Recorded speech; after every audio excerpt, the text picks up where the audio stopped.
राजन आज दफ्तर से दोपहर में ही आ गया। पत्नी ने देखा कि राजन बहुत परेशान लग रहा है तो तुरंत ही पूछ लिया, क्या हुआ जी, आप ठीक तो है ना? राजन ने कहा, हाँ मैं तो ठीक हूँ, लेकिन क्या? राजन की पत्नी नीतू ने कहा। राजन के माथे पर चिंता की लकीरें दौड़ रही थी और उन्हीं लकीरों पर पसीने की बूंदें ऐसे तैर रही थी मानो कुछ लिखकर बयान करना चाहती हो। नीतू ने कहा, आप कुछ बोलते हो नहीं? लेकिन राजन अभी भी जवाब देने की हालत में नहीं लग रहा था। फिर भी उसने हिम्मत करके बताने की कोशिश की, तुम्हारे पापा का फोन आया था, सब ठीक तो है ना? बीच में टोकते हुए उसकी पत्नी बोली।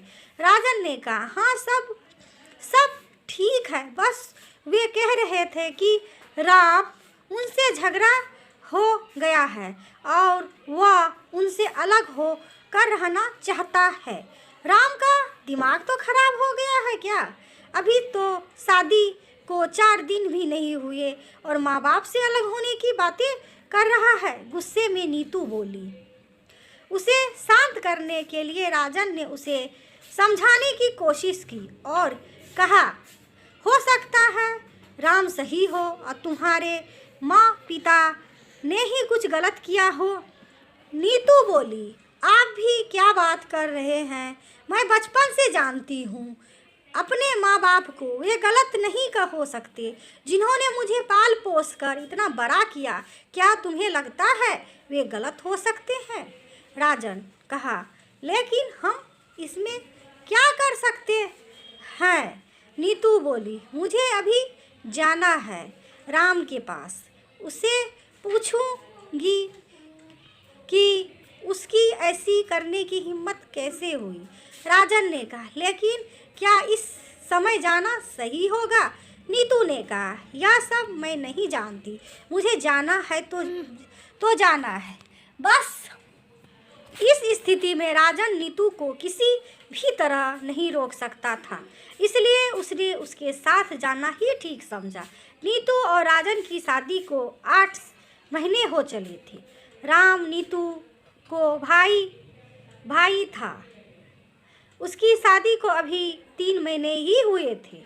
नीतू अपने मायके पहुंची। अभी राजन कार में से उतर ही रहा था। इतने देर में तो नीतू दरवाजे से अंदर भी दाखिल हो गई। ड्राइंग रूम में नीतू के पिता बैठे थे। नीतू गुस्से में तिलमिलाई हुई उनके पास पहुंची और बोली, कहाँ है राम? लगता है उसका दिमाग खराब हो गया। उसकी इतनी हिम्मत कैसे हुई कि आपसे अलग रहने का ख्याल भी आया? उसे नीतू के पिता हैरान होकर उसके मुंह के तरफ देखने लगे। फिर कुछ चिंतित सी आवाज़ में बोले, नीतू बेटा, ये क्या बोल रही हो तुम? किसने कहा तुमसे कि राम हमसे अलग होने वाला है? इतनी देर में राम की पत्नी किचन से निकलकर बाहर आई।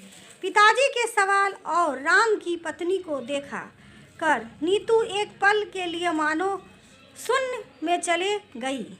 उसे समझ ही नहीं आया कि यह सब सच में हो रहा है या उससे कोई बहुत बड़ी गलत फैमिली हो गई थी। तभी उसने देखा कि राजन अभी तक वहाँ नहीं पहुँचा था, इसलिए जैसे ही उसने घूमकर दरवाजे की तरफ देखा तो उसने राजन को वहाँ खड़ा पाया। इससे पहले कि वह कुछ पूछती, राजन पहले ही बोल पड़ा, मैंने झूठ बोला था। नीतू ने कहा, लेकिन क्यों? अब तो नीतू के साथ उसके पिता और राम की पत्नी भी समझना चाहती थी आखिर हो क्या रहा है। इतनी देर में नीतू की माँ भी अपने बेडरूम से निकल कर बाहर आ गई।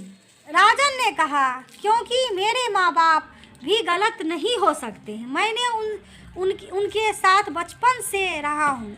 ज़रूर गलती तुम्हारी रही होगी। नीतू सब समझ चुकी थी। उसे एहसास हो चुका था कि नीतू की आंखें आंसुओं से भर चुके थे और वह कांपती हुई आवाज़ में बोली, हम आज ही माँ बाबूजी को घर ले आएंगे। राजन ने कहा, लेकिन वे गए ही कहाँ है नीतू? क्या मतलब? राजन ने कहा, मुझे पता था तुम्हें रिश्तों की अहमियत जल्द ही समझ में आ जाएगी, इसलिए मैं उन्हें बड़ी दीदी के यहाँ छोड़ दिया था। तुम्हारे घर जाने से पहले वे घर पहुँच जाएंगे। नीतू आप भी ना?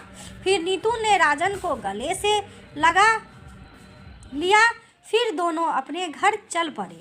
कभी कभी करीबी रिश्तों में भी आपसी मतभेद की वजह से करवाहट पैदा हो जाती है, तो कई बार रिश्तों को टूटने तक की नौबत आ जाती है।